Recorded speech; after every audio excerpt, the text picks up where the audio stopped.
High, আরও একটা নতুন ভিডিওতে তোমাদের সবাইকে স্বাগত।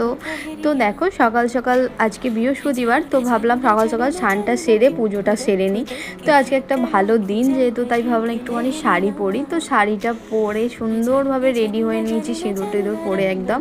আর এখানে লাড্ডু চলে এসেছে। তারপরে দেখো, আমি এখন সুন্দরভাবে ঠাকুরকে খেতে দিয়ে দিলাম, মানে পুজোটা সেরে নিলাম ভালোভাবে।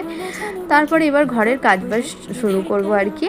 তো নিজেকে দেখছিলাম একটু কেমন লাগছে, অনেক দিন পর যেহেতু শাড়ি পরলাম। তো শাড়ি পরতে তো ভীষণই ভালোবাসি, কিন্তু এখানে তো অত শাড়ি আনা হয়নি, তো পরাও হয় না এখানে, যার জন্য যখন পরি একটু মানে বেশ ভালো লাগে, নিজেকে দেখি। তো তারপরে ঘরের কাজবাজ তো ছিলই, মানে জামা কাপড় কাচা হয়েছিল, ওইগুলো একটুখানি কাচাকুচি করে নিলাম। তারপর বাসন কয়েকটা পড়েছিল, ওইগুলোকেও ধুয়ে নিলাম আর কি। ভাবলাম টিফিন যেহেতু করিনি, তো একবারে কাজগুলো সেরেই টিফিন করব আর কি। তো তারপরে এখন একটুখানি খিচুড়ি, কালকে রাত্রিরে খিচুড়ি হয়েছিল, তো সেটাই এখন নিয়ে বসলাম একটুখানি খেতে। বৃষ্টি হচ্ছে মানে আমার বাড়িতে তো খিচুড়ি হবেই। আমার বর হচ্ছে ভীষণভাবে খিচুড়ি পাগল, মানে বৃষ্টি হওয়া মানে ওর খিচুড়ি চাই। আমার বাবাও ভীষণ ভালোবাসে, আর আমার বড়ও ভীষণ খিচুড়ি খেতে ভালোবাসে।